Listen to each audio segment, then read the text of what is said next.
turabashimiye tubifurije kugubwa neza nshuti bakunzi ba Umuco Wacu TV ndetse na Radio Televiziyo Nuru ya Mashariki, mukomeze mugubwe neza.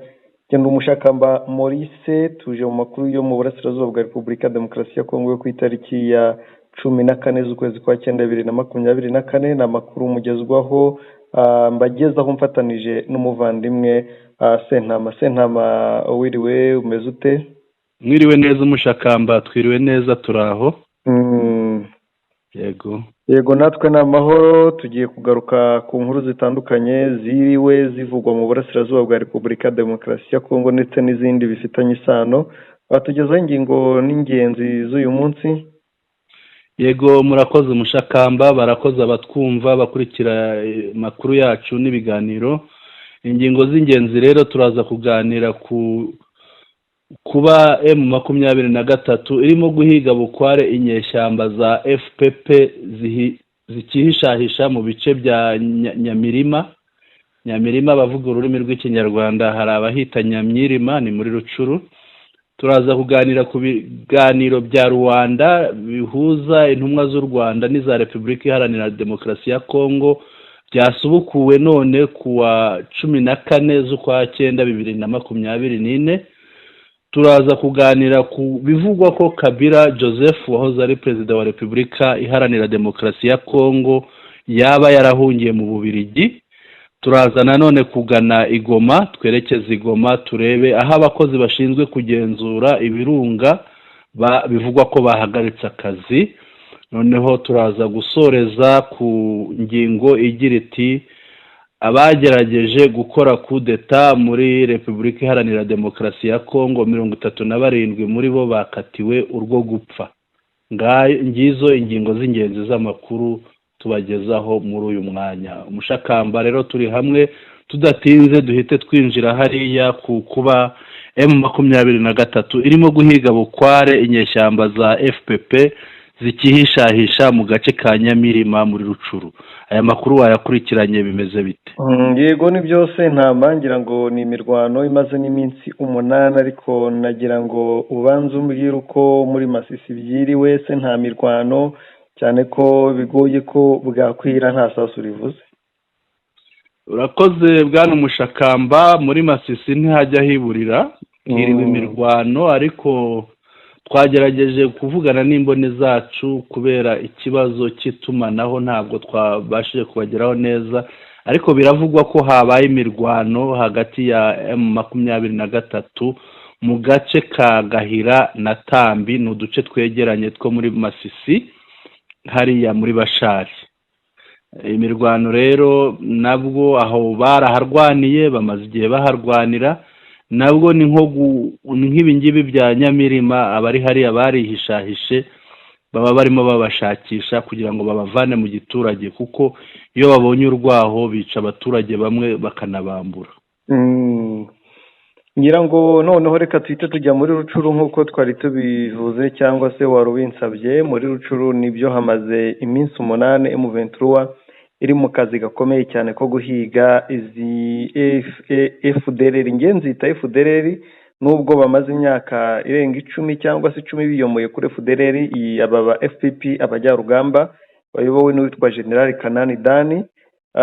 Bangaba rero nubwo bahigwa bari cyangwa bambuwe biriya bice, bari bahano bamaze imyaka irenga 10, bahafite abagore, bahafite iki, bari baratuye barigize abaturage. Rero bituma abahunze bahungira mu mashyamba bongera bagaruka bakagaba udutero cyangwa se bakabuza umutekano abaturage. Umuturage yajya gusarura imyaka ye bakamusoresha cyangwa se bakamugirira nabi. Ibyo rero bituma M23 ifata umwanzuro wo kubahiga bukware, ikabahiga rwose, ikabakurikirana, cyane ko igihe imaze kumenya buri wese amazina ye, ifoto ye n'uko asa. Ngira ngo mu minsi yashize ibice bya Nyamirima na biriya bice bitandukanye bya Ishasha n'ibindi bikibohorwa, nyuma y'iminsi mikeya aba FPP nanone bagize gutya batwika imodoka yicirwamo abaturage. Rero ibyo byose nibyo M23 idashaka ko byazongera kubaho. Rero amakuru aremeza ko cyane umuntu uri guhigwa ni uri ku isonga ari we General Dani Kanani, uyu generali dani niwe mukuru wa FPP abajyarugamba, rero bakaba bari mu mukwabo wo kubahiga mu bice bya Binza, Katwiguru na Nyamirima, aho amakuru yemeza ko aba barwanyi benshi ba FPP abajyarugamba kubera uku kubahiga ubutaruhuka, abenshi muri bo bamaze kumanika amaboko bakishyikiriza M23 kuko babona ntaho kujya ntaho guhungira. Rero abatangabuhamya bo muri biriya bice bavuga ko uyu generali Kanani Jean Damascene wise Dani, uzwi ku mazina ya Dani nk'uko nari mbikubwiye, n'umwungiriza we witwa Colonel Gasiga baba barahungiye mu ishyamba rya Queen Elizabeth riri mu gihugu cya Uganda, aho abayobozi bo mu bice bitandukanye ndetse nabo muri abayobozi batandukanye bo muri izi nyeshyamba za FPP bose amatelefone yabo bayakuyeho. Urumva no kugira ngo batabahiga bakaba bamenya aho bari bakoresheje uburyo bwa tracking, kuko M23 ku bijyanye n'ikoranabuhanga yafatiye hasi no hejuru ku buryo nta kintu wayibeshya cyangwa wayijijishaho. Rero umugambi nukomeze, M23 iri kubahiga, bamwe barahunze, gusa ni ibintu bisaba guhozaho kuko n'ubundi nubwo bambutse muri ayo mashyamba ya Uganda, ejo bagaruka bakongera bakahungabanya umutekano. Ngira ngo birasa neza nk'ibyabaye mu Rwanda ubwo igihugu cyabohorwaga, abacengezi bakomeza kugaba ibitero cyangwa banga kuva mu baturage. Nibyo ni ukuri. Urumva ahantu bamaze imyaka igera muri 30, bamwe barahavukiye, abandi wenda n'abahunze, birumvikana bamaze gukura, ariko n'abavuka bavuka bonka ya ngengabitekerezo. Ibyo n'ikimenyimenyi bigaragazwa n'ibikorwa by'urugomo. Navuga sinzi niba navuga urugomo gusa, ariko birarenze, aho bafata abantu bakabashimuta kugira ngo babarekure, bagasaba ko bahabwa amafaranga y'ingurane. Urabyibuka uriya Munyakenyakazi uriya wigeze gufatirwa muri biriya bice? Yego. Hari n'abandi benshi bigenda bivugwa ko bafashwe muri ubwo buryo. Kuba rero aba ba FPP abajyarugamba bacika hariya n'ibintu bisaba umwanya n'ubushishozi kugira ngo bazahacike, noneho umuturage wa hariya agira amahoro. Ibyo uvuga ni ukuri, ibyo rwose bisaba imbaraga nyinshi, ariko M23 urumva yarabihagurukiye, kandi bano bafatwa batanga amakuru y'uko ibindi bimeze, aho abandi bihisha n'indi migambi yari ihari. Twizeye ko bizakemuka vuba. Reka rero tuve muri Rucuru tusimbukire muri ibi bice bya Rwanda, turebe ibiganiro, cyane ko ni ibiganiro bihanzwe amaso, nubwo abenshi bahamya ko nta kizavamo kizima. Yego, nibyo impamvu bahamya ko nta kizavamo kizima. Ubona ko leta ya Kongo ibifitemo amacenga akomeye cyane, aho ishyikirana ikanarwana, kandi ni intwaro ebyiri zidakoreshwa icyarimwe. Ngira ngo imwe ikoreshwa iyindi yananiwe. Ahangaha rero biravugwa ko ibiganiro byasubukuwe uyu munsi. Intumwa za Repubulika Iharanira Demokarasi ya Kongo zikaba ziyobowe na Minisitiri w'Ububanyi n'Amahanga n'ibijyanye na Francophonie witwa Therese Kayikwamba Wagner. Akaba ari uyoboye intumwa za Kongo Kinshasa ziri i Rwanda. Birumvikana ku ruhande rw'u Rwanda intumwa ziyobowe na Minisitiri w'Ububanyi n'Amahanga Nyakubahwa Nduhungirehe. Rero iyi mishyikirano rero ije muri Rwanda, ibi biganiro by'i Rwanda bije bijya kuzuza ibindi biganiro byari byabaye biba ku itariki 20 na 21 z'uku kwezi kwa munane, bikuzuza ndetse bikaba mu mujyi umwe n'ibindi byari byabereye i Rubavu, aho ibiganiro by'i Rubavu byahuje abashinzwe iperereza ku mpande zombi, ku ruhande rwa Kongo Kinshasa no ku ruhande rw'u Rwanda. Ibiganiro bya Rubavu bikaba byarabaye kuri 29 ndetse no kuri 30 z'ukwa munane 2024. Nguko rero ibiganiro birakomeje, tubitega amaso turebe ikibivamo. Yenda bishobora kuvamo ikintu kizima gituma umukongomani wa hariya mu burasirazuba bwa Kongo, cyangwa se noneho n'ikibazo cyari hagati y'ibihugu byombi kikaba cyagabanuka, umwuka mubi wari uhari ukaba wagabanuka, bityo n'urujya n'uruza hagati y'ibihugu byombi rugakomeza nta rwikekwe, aho abavuga ururimi rw'ikinyarwanda ndetse n'abanyarwanda bageraga nko mu mujyi wa Goma bagahohoterwa. Yenda ibingibi byazarangira bwana Mushakamba. ngira ngo ibi byose bitarimo M23 nta kintu bimaze. Impamvu nza kubivuga cyangwa nza gushinga agati kuri ibyo nuko ibibazo Kongo itaka ifite kwica abanyarwanda, guhohotera umuntu uwo ari we wese uvuga ururimi rw'ikinyarwanda. Impamvu intandaro ni M23, bavuga ngo ifashwa n'u Rwanda. M23 ntirimo, u Rwanda ntiruhagarariye M23. Usibye kuba byagabanya ku kuba wenda nako ntibishoboka, kuko ntabwo umuntu azava mu Rwanda ngo agere i Goma bareke kumugirira nabi, kuko FDLR na ziriya wazalendo uyu munsi zirarusha imbaraga ibyafatwa na guverinoma n'imyanzuro ya guverinoma, ku buryo nta kintu imaze, nta n'icyo imyanzuro ya guverinoma isobanuye kuri ziriya wazalendo ndetse na FDLR. Noneho nkongera nkavuga ku kintu cyo kuvuga ngo kuba M23 idahari, ariko nanone kuba M23 idahari nta kintu biyitwaye, kubera ko abavuga ururimi rw'ikinyarwanda usibye kuba wenda umutekano cyangwa se bataravuga ngo aho dukeneye hose hafashwe ku buryo bacyura impunzi, ariko ubundi umuntu uvuga ururimi rw'ikinyarwanda usibye uwahungiye mu nkambi, usibye abari mu nkambi z'abantu bakuwe mu byabo n'intambara banze gusubira mu byabo, abandi bose bafite umutekano. Umuntu uri muri zone control na M23 ifite umutekano. Rero Kinshasa kwanga kuganira na M23, kwanga ko ibi biganiro bizamo M23 ikavuga ngo izaganira n'u Rwanda birangire, niyo iri kwihemukira, bitewe n'uko aba M23 baratashye, bari iwabo, bari mu gihugu cyabo, bafite ubutaka bwabo, bararya bakanywa, barahinga, bagakora imirimo yose nta kibazo, ndetse n'imirwano yaba ba M23 bagatsinda leta. Ni ukuvuga ngo iki kintu cy'u Rwanda byo bimeze nko kurangiza umuhango mu gihe M23 itarimo, cyane ko n'ibiganiro bikenewe cyane kurusha iby'u Rwanda na Repubulika ya Demokarasi ya Kongo. Hakenewe ibya Kongo ndetse na M23 kurusha kuba hakenewe iby'u Rwanda, kuko u Rwanda ntabwo rujya guhinga hariya ngo rusarure ruzane mu Rwanda. Yego ubuhahirane bw'ibihugu byombi burakenewe, ariko u Rwanda ntabwo imipaka ifunze ya Kongo rwabaho, abanyarwanda babaho bakora kandi bagakomeza bagatera imbere. Yego hari ibyahungabana kubera abantu bahahira muri Kongo, ariko n'ubundi bisa nkaho byagabanutse cyane, abantu ntibagikora imirimo yabo muri Repubulika ya Demokarasi ya Kongo, Goma n'ahandi neza, kubera aya makimbirane y'imirwano. Ariko ikiriho ni kimwe, n'ubundi iyi Goma basigaranye nka hamwe mu hantu hahana imbibi n'u Rwanda h'ingenzi, kuko cyane Goma ni ingenzi. Mpamya ko Goma inari ingenzi kurusha Bukavu.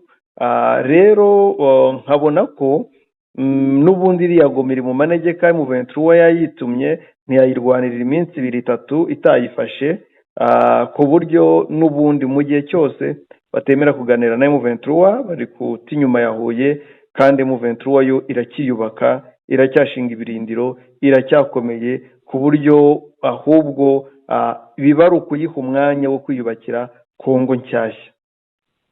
Yego nibyo koko, ariko hari ibibazo bibiri umuntu yakwibaza bwana Mushakamba.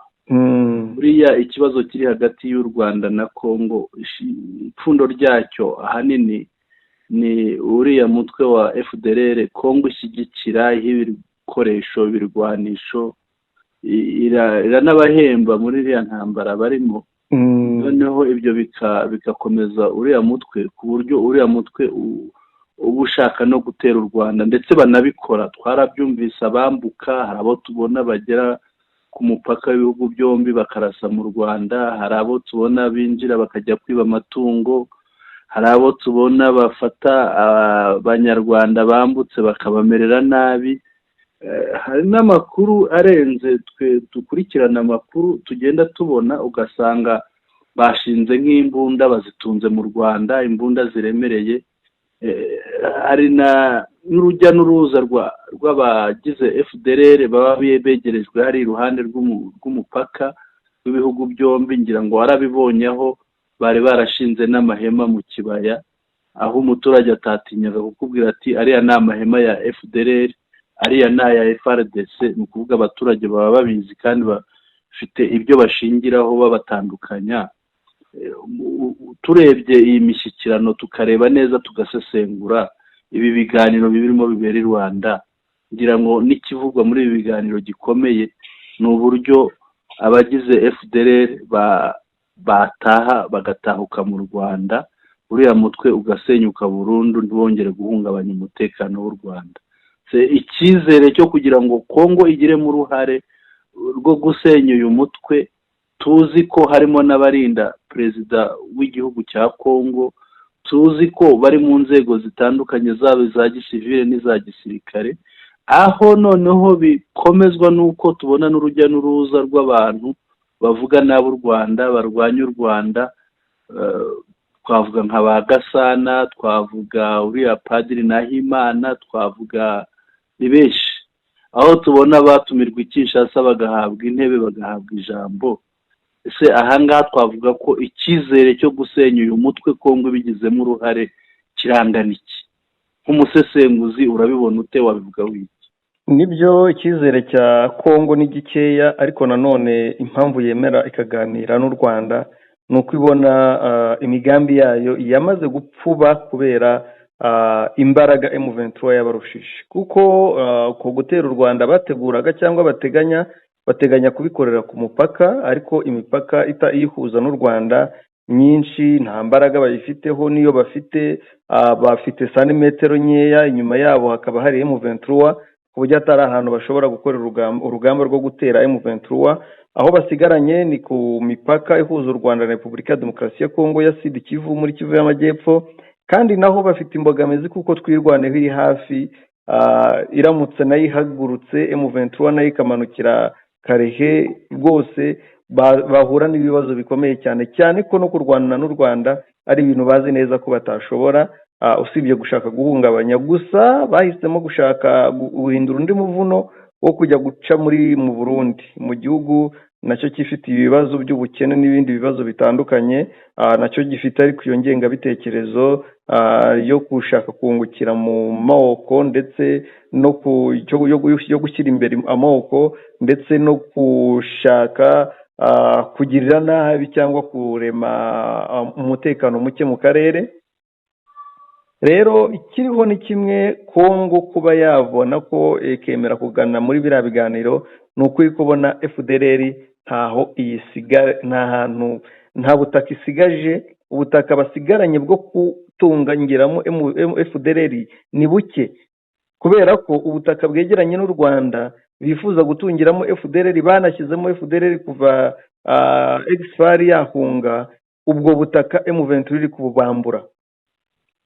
Bakabona uyu munsi FDLR iri guhungana nabo ijya mu bice bindi barimo, kabona muri ibyo bice FDLR nihagera ntizahava itica, bakabona noneho izaba yabageze mu bwonko, bakabona bibaye ikibazo ariko gushuka General Neva kugira ngo barebe ko babajyana kwa Neva. Ariko nanone hari ikindi twavuga cyo kuba u Rwanda rw'impamvu rubigumamo kandi rubona umwanzi ashyirwa kure, umwanzi wawe yaba ari kose n'umwanzi.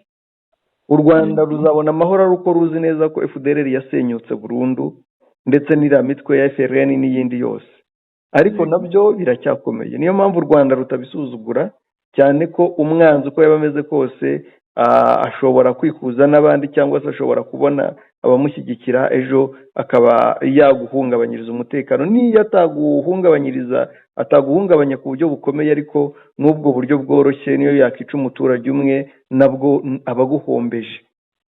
Ubwo rero ikiriho ni kimwe, impamvu nanone u Rwanda rubyitabira ni uko rukeneye ko ibibazo byo mu karere byose bikemuka mu mahoro, ariko bizagorana bitewe n'uko barajya mu biganiro bagasaba agahenge, M23 yakemera kukubahiriza bikarangira n'ubundi atariyo ishoje intambara ya kabiri, cyangwa intambara ikurikiye. yego Biragoye rero, biragoye, ariko Kongo yo nta mahitamo ifite, yabuze amajyo n'amaza kubera ko M23 irayikubitira ahababaza, FDLR nayo ikayishyiraho stress, ikabona FDLR iri kwimukira mu bice aho iwabo w'abari mu butegetsi, cyangwa se mu bandi aho izica bene wabo. Wahoze ari umuvugizi wa M23 nuza witwa nta munyarugerero Canisius niwe wavugaga ati izi FDLR nizigende zigeza Kasai n'ahandi zice bene wabo, bumva urupfu twapfuye, bumva akababaro twagize, ariyo mpamvu birirwa bazivugira. Ati nizihagera zikica bene wabo muri Kasai n'ahandi, bazumva akababaro k'abanyekongo bavuga ururimi rw'ikinyarwanda bo mu burasirazuba bwa Repubulika ya Demokarasi ya Kongo, nabo bahagurukira FDLR. Kuba rero batangiye kwemera kujya mu biganiro niyo mpamvu, ariko wenda bateganya kuzategeramo imitego u Rwanda, ariko umuvugizi wa guverinoma y'u Rwanda wungirije arimo kurarinda aherutse gutangaza ko bazi neza ko hari imitego bazategwa ariko batazagwa muri iyo mitego. none bwana Mushakamba, ko tuzi ibirimo bibera muri Kongo ari ibintu bitoroshye aho umuturage waho adasinzira, ababikuruye bakaba barimo berekeza mu Burundi, General Neva akabaha indaro, buriya umurundi yakwigira iki ku mukongomani? Ikibazo gifitiye cy'ubukene biragoye ko hari icyo yamwigiraho, ariko yagakwiye kureka kuyoborwa n'inda akayoborwa n'ubwenge n'inyurabwenge no gushyira mu gaciro, kuko iyo amahoro yabonetse n'ibindi byose biraboneka. Hari abakunda guca umugani ngo hari amahoro uruhu rw'inyamaswa rwisasira batanu. Rero icya mbere ni amahoro. Nibabona n'ayo mafaranga bakura muri Kongo ariko FDLR iri hariya iwabo nta kintu bazunguka, nyine nta kundi urwishigishiye ararusoma, bazarusoma, bazahura n'ibyo byago, igihugu cyabo kizasenyuka kirindimuke kibe hanyuma ya Kongo, kuko Kongo yo kuba ari nini usanga hamwe biri kudogera ariko ahandi bimeze neza. Nubwo ahandi babyina ndomboro uti hamwe baba bavuza induru bahunga bikoreye uturago, ahandi babyina ya mbyino y'iwabo yitwa ndomboro cyane rwose, niko biba byifashe. Yego, reka dukomeze. Hari umugabo wayoboye Kongo witwa Joseph Kabila Kabange, biravugwa ko yaba yahungiye mu Bubiligi. Iyi nkuru imeze ite? Ni by'amakuru aturuka muri Repubulika ya Demokarasi ya Kongo, aravuga ko Joseph Kabila wahoze ari perezida w'iki gihugu yaba aherutse kwakirwa i Brussels mu Bubiligi. Kuri ubu impamvu binavugwa ni uko uyu mugabo abantu bakunda kuvuga ngo intwari ikomeye ya mbere mu buzima ni ukwicecekera cyangwa ni silence. Amezi arakabakaba ane nta muntu uciryera uyu mugabo Joseph Kabila, aho havugwa amagambo menshi ngo barebe ko yabasubiza kwicecekera, barebe ko yakigaragaza kwicecekera, ibitero ku rugo rwe bigakorwa, hakavuga abavugizi, ariko we agaceceka kugeza ubwo Kisekedi ubwe amushinja kuba ari inyuma ya AFC M23, ariko yaracecetse. Joseph Kabila yaracecetse ntiyigaragaza. Ibyo Kisekedi yabivuze nyuma y'uko Auguste Kabuya uyu nguyu umaze iminsi yirukanwe, niba yaranirukanwe ku bunyamabanga bw'ishyaka simbizi, naherutse birimo zagara bihoramo zagara, barimo babihanganiramo. Nawe yari yabivuze ubwe avuga ngo Kabila yahunze igihugu, ariko amakuru ubu ni uko uyu mugabo byatangiye bivugwa ko ngo yaba yarahungiye mu gihugu cyo muri Afurika y'Amajyepfo. Bamwe bavuga ko ari muri Afurika y'Epfo cyane ko ariho yari amaze iminsi afatira amasomo ye ya PhD, aho yanayarangije. Amakuru rero ni uko ku wa kane tariki ya 12 z'ukwezi kwa 9 ngo nibwo yaba yarakiriwe i Brussels, nk'uko amakuru aturuka ku masoko atandukanye abyemeza. Kugeza ubu ibyo Joseph Kabila yaba yaraganiriye n'abategetsi b'Ububiligi ntabwo biramenyekana, ariko amakuru avuga ko Brussels yaba yaramaze gutakariza icyizere Kisekedi, ikaba ishaka kugaruraho uyu Kabila wabakoreye imyaka 18 mu buryo bwiza rwose, bakanyurwa bakabona ko bashobora kumugarura ku butegetsi. Bwana Sentama, urabona ibyo gutakariza icyizere Kisekedi urabiha pourcentage zingahe? Ibi ngibi bwana Mushakamba ntawe utamutakariza icyizere. Hari umunyamakuru w'Umufaransa wigeze amubaza aramubaza ati ese uri perezida, undi ati ndiwe, arongera ati ese wumva uri perezida kuri porosantaje zingana iki? ati ndiwe sampurusa, niwe ijana ku ijana, nta kindi yari gusubiza. Ariko uriya munyamakuru afite ibyo yari ashingiyeho amubaza. rero icyo mbona byose ni uko kumugirira icyizere, mbona ntawamugirira icyizere nkurikije uko bimeze, kuko cyane cyane buriya hari imyitwarire ajya agira ubona utamugirira icyizere niyo byagenda bite. ndaguha ingero nyinshi. uribuka perezida w'Ubufaransa yamusuye, umuntu w'umunyacyubahiro kuriya, kubona hafi kumushinga urutoki mu itama, biriya ni imyitwarire ishobora gutuma n'abamureba bamuvanaho icyizere, uretse n'ibindi biremereye kurenza biriya. yego, njye rero mbona kutamugirira icyizere nta gitangaza kirimo, ntacyo. ujya ubona n'abakongomani bamwe bariya bacuranga, hari n'indirimbo bagenda bahimba bacuranga, ubona zimugaragaza nk'umuntu udakwiriye icyizere. reka tunyarukire mu mujyi wa Goma turebe uko byifasha ko abakozi b'urwego Observatoire Volcanique de Goma, urwego rushinzwe kugenzura ibirunga byo mu mujyi muri Kivu y'Amajyaruguru, by'umwihariko Nyiragongo na Nyamuragira, bahagaritse imirimo yabo. Nibyo, iyi nkuru iremeza ko bahagaritse imirimo yabo kubera ikibazo cy'imishahara yabo bamaze amezi 9 badahabwa. aba bakozi, amakuru yemeza ko bamanitse itangazo ku biro byabo mu mujyi wa Goma, aho bavuze ko kuva ku itariki ya 13 ku munsi w'ejo 13 z'ukwa 9 bahagaritse imirimo kubera ibibazo by'ibirarane, amezi 9 yose badahabwa uduhimbazamusyi basezeranijwe. mbere y'uko basohora iri tangazo, babanje guhurira mu nama ku biro by'iki kigo, bemeranya ko bazasubira mu kazi ari uko bahawe aya mafaranga. Bati turakomeza imyigaragambyo, turasaba ibirarane by'agahimbazamusyi kacu tutahawe mu mezi 9 yose.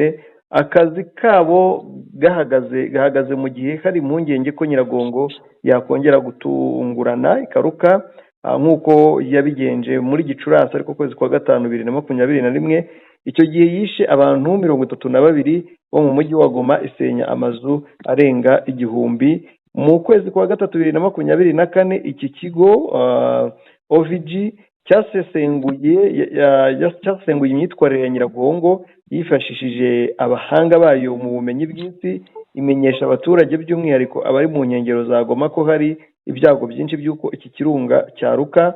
mu kwezi kwa Kamena, ariko kwezi kwa 6 2024, nabwo abatuye Goma bari bahiye ubwoba ubwo byavugwaga ko iki kirunga gishobora kongera kuruka, gusa ntibyabaye. mu gihe rero aba bakozi batasubira mu kazi, nta muntu ushobora kumenya igipimo cy'ibyago byo kuruka kw'ikirunga cya Nyiragongo kiri mu birometero 15 n'ibice 5 ujya i Goma, cyangwa Nyamuragira iri mu birometero 27 n'ibice 7 uvuye muri uyu mujyi. ngira ngo aba bantu ni ab'ingenzi, ariko igihugu ntabwo cyitaye ku buzima n'imibereho yabo. ibyo uvuga nibyo. iyo urebye ariya mezi, kumara ariya mezi umuntu adahembwa kandi amafaranga ahari, cyangwa yaranariwe n'umuntu wayariye ku bwe mu rwego rwo kunyereza, ni ibintu biteye agahinda. bwana Mushakamba, ibintu biteye agahinda. agira ngo dutambuke tukiri aha ngaha muri Goma. rero sinzi niba wumvise inkuru y'aba bantu barashe abanyeshuri. ntabwo nayikurikiye. bariya abantu barashe abanyeshuri rero ejo batangiye kuburanishwa, ngira ngo urubanza rwabo rwakomeje. haraburana uwitwa Bahati Twagira Julien, hari uwitwa Bakambwe Bosco Rams, akaba yitwa Alias Maraso, hakaba uwitwa Bihoyiki David. aba bose ni abo mu mutwe witwa APCRS. baraburanishwa n'urukiko rwa gisirikare. kandi noneho urubanza rukaba rurimo kubera aho icyaha cyabereye nk'uko guverineri wa Kivu y'Amajyaruguru General Major Peter Chirumwami Nkuba yari yabisezeranye. Niho rero urubanza rurimo kubera. Uru rubanza rero rukaba rwakuruye abantu benshi, hari abantu benshi bagiye kurureba kurikirana uko rurimo rucibwa. Harimo abayobozi b'inzego z'ibanze, harimo abayobozi b'ibigo mpuzamahanga, harimo abagize imiryango y'aba banyeshuri barashwe, harimo sosiyete sivile. Aba bose basabye ko haba ubutabera. Ubwo tubitega amaso rero tuzaba tumenya amaherezo yabyo. Ikibazo n'ubundi birangirira aha, abafungwa barafungwa cyangwa bakajyanwa mu bindi bice batazwimo bakarekurwa, ariko reka tubitege amaso dukomeze twihanganisha abantu b'Igoma. Ngira ngo uyu munsi nk'uko wari ubivuze, inkuru zijyanye n'ubutabera ni Kinshasa 30 nako abahegerageje guhirika ubutegetsi bwa Tshisekedi, ibyo twise ikinamico, ubwo ni ikinamico gikomeje, bamwe bakatiwe urwo gupfa nyine babihombeyemo. Ubwo wabona tugeze nko kuri episode ya 2 y'ikinamico, 37 rero muri bo ngo bakatiwe urwo gupfa bwari Mushakamba. Yego, urubanza urarubona ute? Nibyo 32 barimo Abanyamerika 3, Umwongereza, Umubirigi n'Umunyakanada bakatiwe igihano cy'urupfu nyuma y'uko urukiko rubahamije kugerageza guhirika ubutegetsi bwa Perezida Tshisekedi Chilombo. Aba bagabo bashinjwe kugaba igitero cyo muri Gicurasi ku kwezi kwa 5 uyu mwaka ku ngoro ya Perezida no ku rugo rw'inshuti ye, kwa Perezida w'Inteko Ishinga Amategeko ari we uriya mugabo Vital Kamerhe. Christian Maranga, Umunyamerika ukomoka muri Repubulika ya Demokarasi ya Kongo ukekwaho kuba ari we wari uyoboye uyu mugambi, yiciwe muri iki gitero, aho abantu benshi bemeza ko kwicwa ryari kugira ngo atazavuga amasezerano ye yagiranye na Kinshasa n'uburyo ikinamico yateguwe. Rero Umunyamerika wa gatatu uyu Benjamin Zalman Paluni yakoranaga ubucuruzi n'uyu Christian Maranga. Undi wakatiwe igihano cy'urupfu ni Jean Jacques Wondo ufite ubwenegihugu bwa Repubulika ya Demokarasi ya Kongo n'ubwenegihugu bw'Ububirigi. Ngira ngo uyu ufite ubwenegihugu bw'Ububirigi we n'Ububirigi bwatangiye gusakuza, ariko mbere umuryango uharanira uburenganzira bwa muntu Human Rights Watch wavuze ko Wondo ari umushakashatsi ukomeye kuri politike no ku mutekano wo mu karere, ndetse wumvikanishije ko ibimenyetso bimuhuza nuko kugerageza guhirika ubutegetsi byoroheje. Ibiro ntaramakuru AFP bitangaza ko Umwongereza w'Umunyakanada uwo Mwongereza n'Umunyakanada nabo bakatiwe igihano cy'urupfu, bakomoka muri Repubulika ya Demokarasi ya Kongo. Muri abo bose 51 baburanishijwe, 14 bagizwe abere ndetse bararekurwa nyuma y'uko urukiko rusanze ko ntaho bari bahuriye n'icyo gitero. Abahamijwe icyaha bafite igihe cy'iminsi 5 yo kujurira gusa. Hagati aho ariko nubwo bimeze gutyo, igihugu cy'Ububirigi nk'uko twari twavuze ngo nikiri kumvikana na Tshisekedi, guverinoma y'Ububirigi yahise itangaza ko ihangayikishijwe n'umwenegihugu wayo uyu Jean Jacques Wondo twari tuvuze wakatiwe igihano cy'urupfu. Uyu Wondo nk'uko twari tubivuze asanzwe ari inzobere mu gisirikare, yagiye Kinshasa ubwo yagirwaga umujyanama wihariye mu mavugurura y'urwego rwa Repubulika ya Demokarasi ya Kongo rushinzwe iperereza ANR. Yatawe muri yombi n'abasirikare bakorera mu rwego rw'ubutasi ex-DEMIAP tariki ya 22 Gicurasi ariko kwezi kwa 5 2024, ashinjwa gukorana na Christian Maranga wayoboye igerageza ryo gukura Perezida Felix Tshisekedi ku butegetsi tariki ya 3 Nzeri 2024. Wondo yasabye urukiko kumugira umwere agira ati, nkomeje kuvuga ndanguruye imbere y'Imana n'abantu n'urukiko ko ntigeze ngira uruhare muri ibi bikorwa biciriritse. Nizeye ko muzavuga ikintu kizima cyo kungira umwere. Wondo rero ni umwe mu bantu 37 bakatiwe igihano cy'urupfu muri ejo ku itariki ya 13 z'ukwa 9 bazira kugerageza guhirika ubutegetsi bwa Perezida Tshisekedi.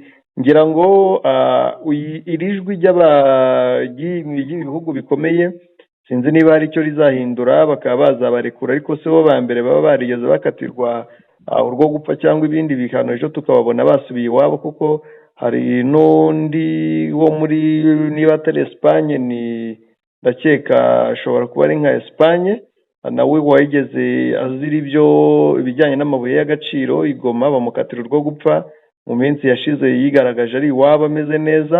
ubwo rero ibyaha ngaha harimo abari kuba abo twakwita ko bari kuba victime yabyo, ariko hakaba wenda n'abandi wenda babyijanditsemo batabizi. Gusa inzirakarengane ku isi zihoraho cyane mu bintu bifitanye isano na politiki. Yego nibyo, urakoze bwana Mushakamba. ngira ngo tugeze ku musozo w'amakuru yacu. Niba nta kindi wageza ku bakunzi bacu, reka tubibutse ingingo z'ingenzi zari zigize aya makuru. Yego babibutse. Twarebeye hamwe uburyo M23 irimo guhiga bukware inyeshyamba za FPP abajyarugamba zikihishahisha mu bice bya Nyamirima, Gatwiguru n'ahandi muri Rucuru. Turebera hamwe ibijyanye n'ibiganiro by'i Rwanda bihuza intumwa z'u Rwanda n'iza Repubulika Iharanira Demokarasi ya Kongo, byatangiye kuri uyu munsi wa 14 mu kwezi kwa 9 2024. Tuvuga ku ihunga rya Kabila yerekeza mu gihugu cy'Ububirigi. Tuvuga ku birigoma aho abakozi bashinzwe kugenzura iruka ry'ibirunga bahagaritse imirimo yabo kubera kudahembwa. Tunaganira kuri bariya barashe abanyeshuri ku ishuri ryitwa Institut Mugara muri Nyiragongo, nabo batangiye kuburanishwa. Dusoreza kuri bariya bantu bafashwe bavugwaho gushaka guhirika ubutegetsi bwa Antoine Felix Tshisekedi Chilombo, baburanishijwe aho 51 baburanishwaga, 14 bagizwe abere, 37 bakaba bakatiwe urwo gupfa. Ngayo rero naha dusoreje amakuru yacu y'uyu mugoroba. Dushoje twusaba abakunzi bacu gukora subscribe ikandwa rimwe, haba ku muyoboro wa radio televiziyo Nuru ya Mashariki, yemwe no ku Muco Wacu TV, bakande kugira ngo ibiganiro byacu bijye bihita bibizanira batavunitse babishakisha. Bakande rero nahitwa like, tubone ko bakunze ibiganiro byacu. Bakande kuri share kugira ngo basangize amakuru yacu n'ibiganiro abakunzi babo. Noneho banatwandikire muri comments batugaragarize batwubake n'ibitekerezo byabo. Bwana Mushakamba rero igihe wavugaga ni Sentama wo kuri radio televiziyo Nuru ya Mashariki. Nkaba mbasezeho muri umugoroba, mbifuriza umugoroba mwiza. Bwana Mushakamba nawe wasezera ku bakunzi bacu. Urakoze cyane Sentama, ugira umugoroba mwiza. Nanjye mbifurije umugoroba mwiza. Imana ibahe umugisha.